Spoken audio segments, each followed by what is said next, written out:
This is Guyviaud Joseph. Give a little, give a lot, Guyviaud. I play the role of Tony on Zatima, and you're here with Pop Culture with Pat.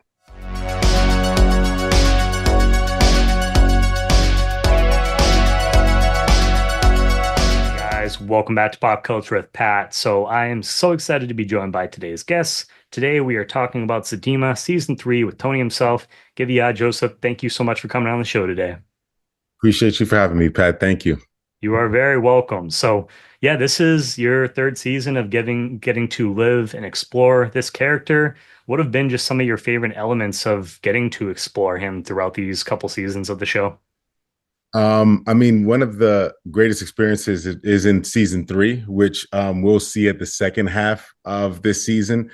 Kind of when this character first came on the show, he was kind of completely against the union that is Zatima, Zach and Fatima. And he kind of started to realize that Fatima is the best thing for Zach, which is his best friend, Tony's best friend on the show. So it's interesting to have started the show being completely against this relationship and then growing and maturing to the point that now I'm in support of it. And then we get to kind of see what Tony deals with on a day-to-day basis. We know that he owns a barbershop. He owns several barbershops in his father's name. And now it's like he's in charge of taking care of it since his father passed. So we're able to see like a business owner and a good friend kind of deal with some turmoil as we proceed with the rest of the season, the second half of season 3. And I like that little tease for the second half of season 3 that the best is yet to come. So has playing this character too, playing him for so long, has playing him taught you anything about yourself personally? Oh, 100%. More than anything, is kind of is I think being on this show, because this show is focused and centered around a strong couple, a strong, positive looking couple that faces all these negative challenges.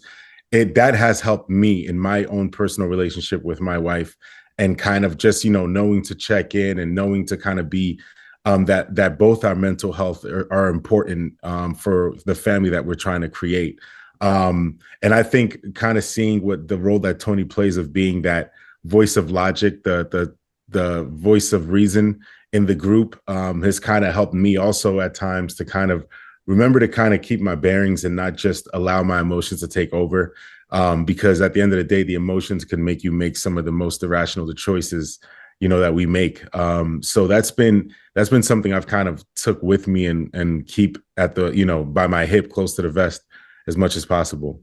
Which is easier said than done, I feel like, at sometimes, depending on the situation. And that's really cool too. I mean, I feel like those are the best kind of characters when you know yourself personally, you get to learn something about yourself after playing a specific character, whether it's for a couple seasons or even if it's just for, a guest spot or a movie or something like that.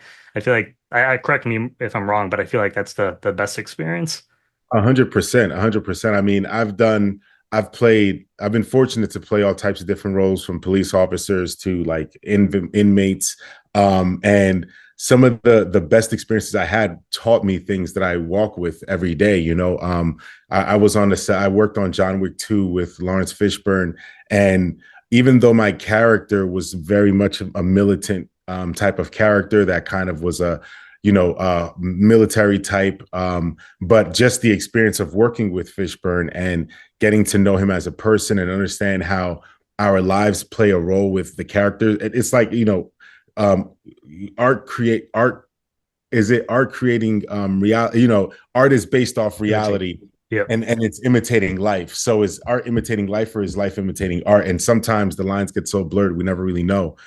So it's important to kind of keep the mental health at the best that it can be, because the spillover is real. But I'm fortunate that I've been able to learn from so many different projects and roles. And anytime that I am able to learn from a project, it just gives me more moving forward.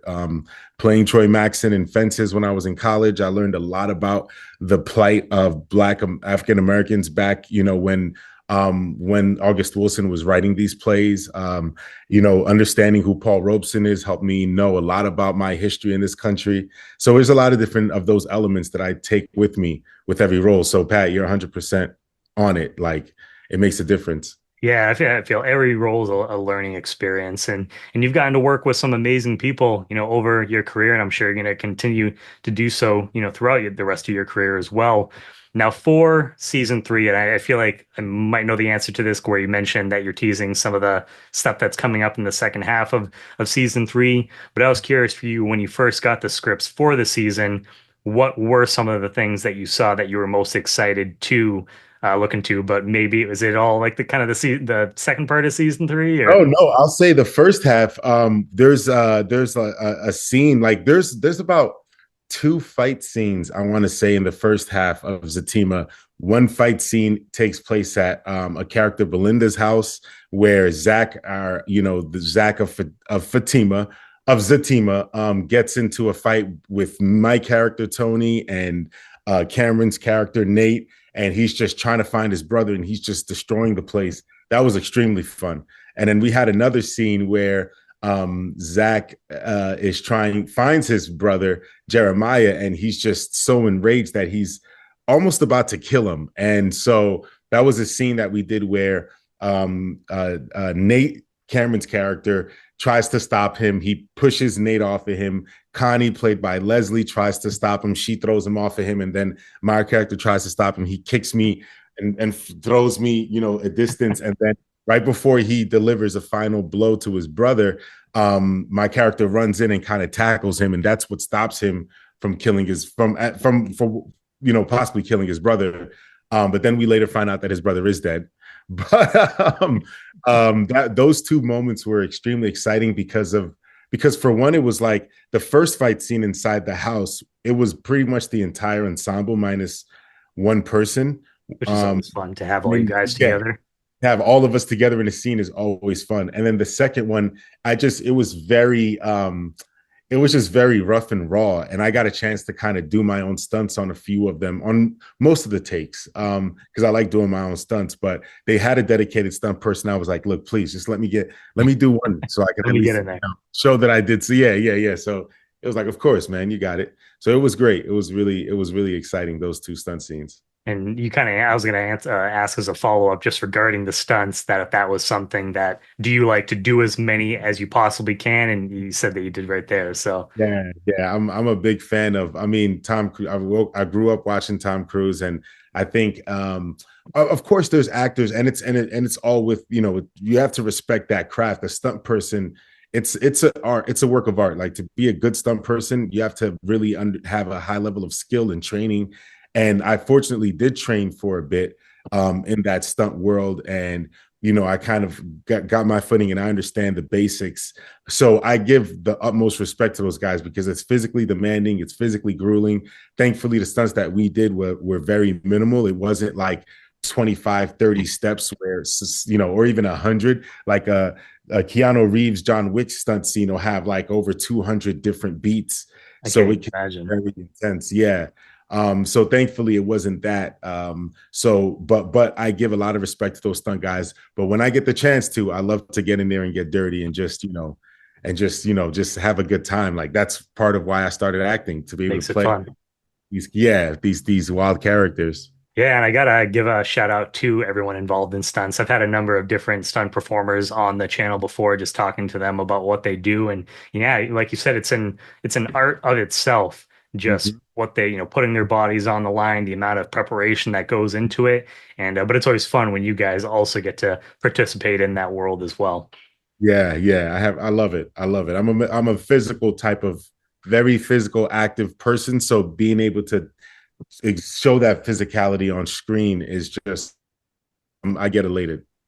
And you're no stranger to television. Can you just talk about how playing some of those previous characters kind of prepped you for this role on Zatima? Oh man, yeah.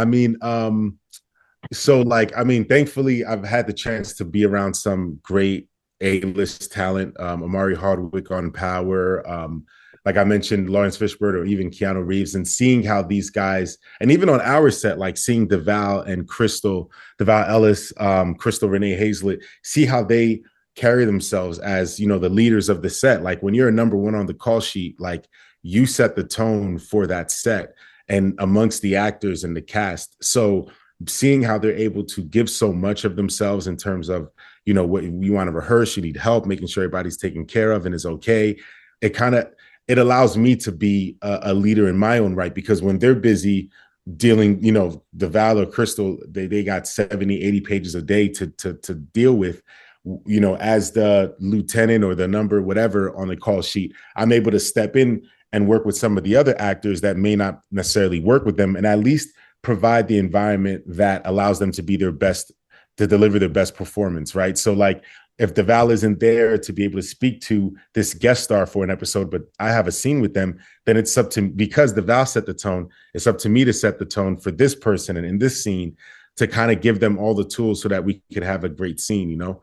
And that's what I've seen with all the greats that I've worked with, from working with even Omari Hardwick on Power. We took the time to kind of work through the scene and figure out what was needed so that we could deliver the best performance possible. So yeah, I think that would be the biggest thing that I've learned, is just that I think you have to be selfless in what we do, because Sure. like Denzel likes to say, we're not curing cancer, we're creating entertainment. So we take the work seriously, but we can't take ourselves too seriously. And we have to be able to, you know, give and be willing to help others that are coming on the set to just create entertainment. Yeah, and even though it's not necessarily, like I said, it's not, quoting Denzel, it's not, curing cancer, but I mean, entertainment, it's very important. It can take someone might be going through something in their lives, and for whether it's, 45 minutes to an hour, or if it's a couple hour, it's a movie, just to step out of their world and into another world where they can just kind of forget what's going on.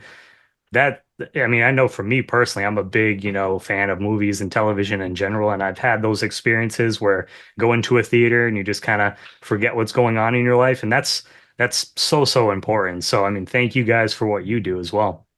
No, no problem. Yeah, I agree with that 100%. I would say, like, you know, they say when you, the only thing that heals certain wounds is time, you know, and for that amount of time, you know, entertainment can allow you to escape, like you said, and not think of the pain. So allowing that time to go by, and slowly you start to be able to deal with at least that hurt, pain, or whatever it is that you're going through.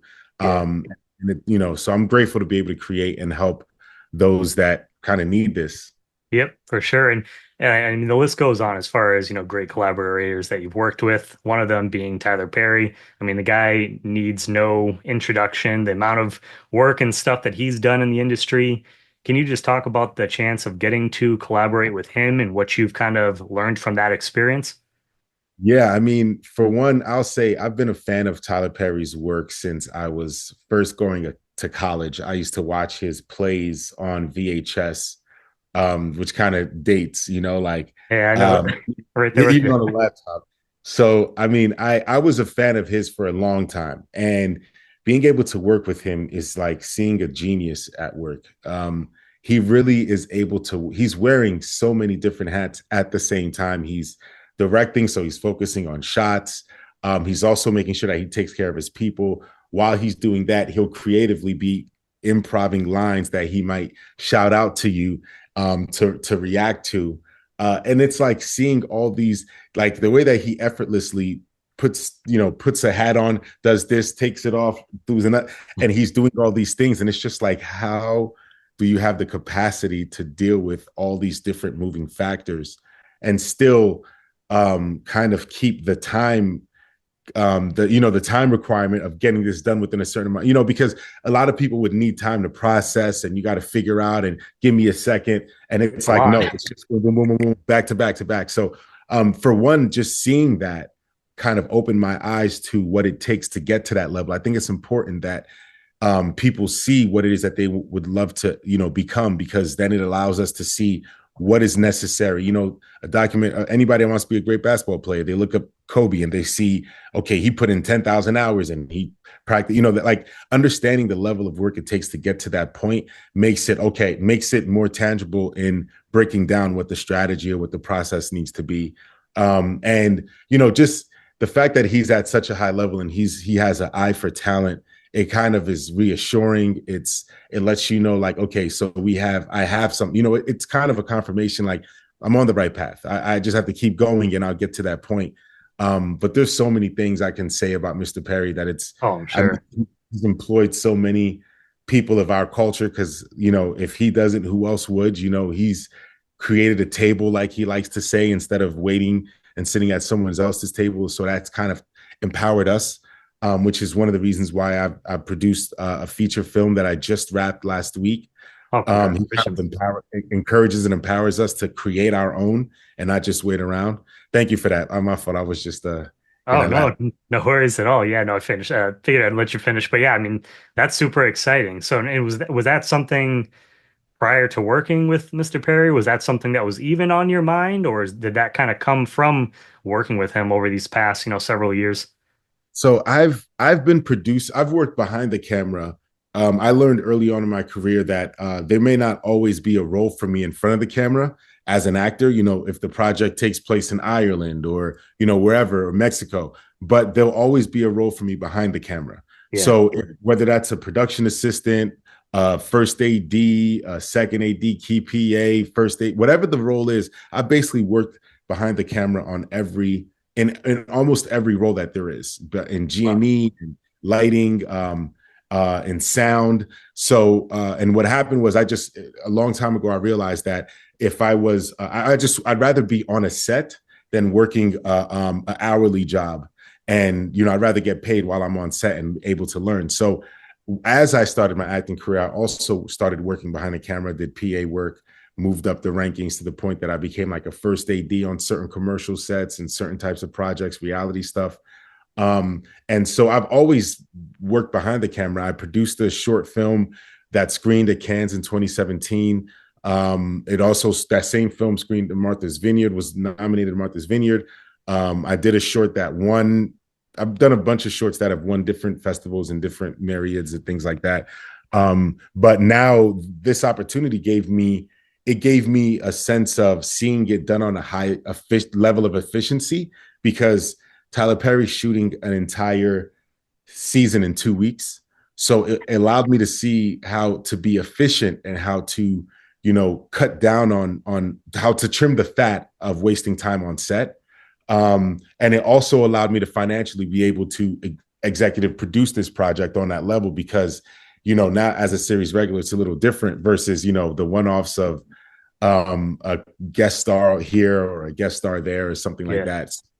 It allowed me to get the capital so that I can reinvest in myself. Which I feel is one of the most important things because net like the past several years, we've seen a lot of films come out, these big blockbusters where the budgets are just insane. And it's like when you think about what you have to make, back in order to even just break even, I think that's probably going to be like one of the best assets that you can have, just knowing to produce it on a smaller level. Because I honestly miss a lot of those films. You don't necessarily need everything to be this big, giant blockbuster in your face. Some of those more intimate films, for me personally, sometimes connect a little bit more. Don't get me wrong, like I love the blockbusters. They're fun seeing them on the Yeah, big screen and everything, but I also like those, the smaller projects as well. 100%, 100%, where it has almost like a cult like vibe of, it feels intimate, and it feels like there's a select few group of people that truly that it connects to. And then before you know it, it connects to everybody because everybody understands what it feels like. Yep. Yeah, word of mouth spreads quickly, especially with, good projects like that and years later they just kind of get, passed down. So just to kind of, wrap things up for you, is there anything else that you would like to say about Zatima? Anything else that you're working on? I know obviously you can only kind of tease because we're the second half of Zatima hasn't come out. And then just where can fans stay up to date with your work? Yeah, no, I mean, Zatima only gets better. It really gets so much better. Season 3B starts up December 26th. I'm so excited for people to see what we have in store. Like, it's gonna be, it's a fun ride. The fans seem to be loving it so much so far, because we've been trending on a consistent basis. Viewership is extremely high. We're number one on through BET Plus. But what I will shout out, outside of that, I also have a CMOS company with my wife. My wife Iffy, is called Isle of Spice CMOS, and we started it in 2022, post pandemic, and it's been doing really well because it's a superfood that you can ingest, that people mix with their smoothies. CMOS is like, it has all these. It's a superfood with packed with nutrients. So we kind of do everything from we call it farm to table. We from harvesting it in Grenada to processing it out here in the U.S. We handle everything. And it's been doing really well, especially as you know, as the health culture starts to people start to awaken with understanding how important it is to be healthy. Yeah. Um, with the Dr. Sebi and a lot of that stuff, it's starting to really pick up. So that's something else that I think it's important to not just be talent, but to also be a business and to have some type of a tangible business that you run and operate as an actor. I think all the greats do it. So I'm like, I might as well get started now. Yeah, no, I mean, and congratulations on that as well. I mean, it seems like you are a very busy guy right now, just with everything that you got going on in your life, and well deserved. Congratulations on that. Your film, the success of Zatima, and yeah, as far as social media, you're on Instagram. Anything else where fans can stay up to date with all of your work, or even outside of acting and stuff like that as well? Yeah, definitely. My Instagram is Guyviaud.Joseph, Guyviaud.Joseph is my Instagram handle. Guyviaud on Twitter. Facebook is Guyviaud. And yeah, I mean, GuyviaudJoseph.com is my website. But yeah, my Instagram is probably where I'm the most active. And, I'll jump on Twitter every once in a while. But I would, encourage fans, stay tuned. And definitely for this feature film, it's an exciting Scooby-Doo esque Halloween flick. So I'm Ooh. excited for people to see That what we. that's got me, man, excited. I mean, I grew up watching Scooby-Doo, but I'm a big horror Halloween fan, so you got me interested right there. You're gonna love it, Pat. You're gonna love it. Thank you so much, man. I appreciate you today. Yeah, but yeah, no, it was wonderful getting to talk to you, give you out again. Just thank you so much for your time today. Like I said, you got a lot going on. I can't wait to see what's next for you, just with your personal projects, but also for Zatima. And you are welcome back anytime in the future. Looking forward to it. Thank you so much, Pat. Stay blessed. This is Guyviaud Joseph. Give a little, give a lot, Guyviaud. I play the role of Tony on Zatima, and you're here with Pop Culture with Pat.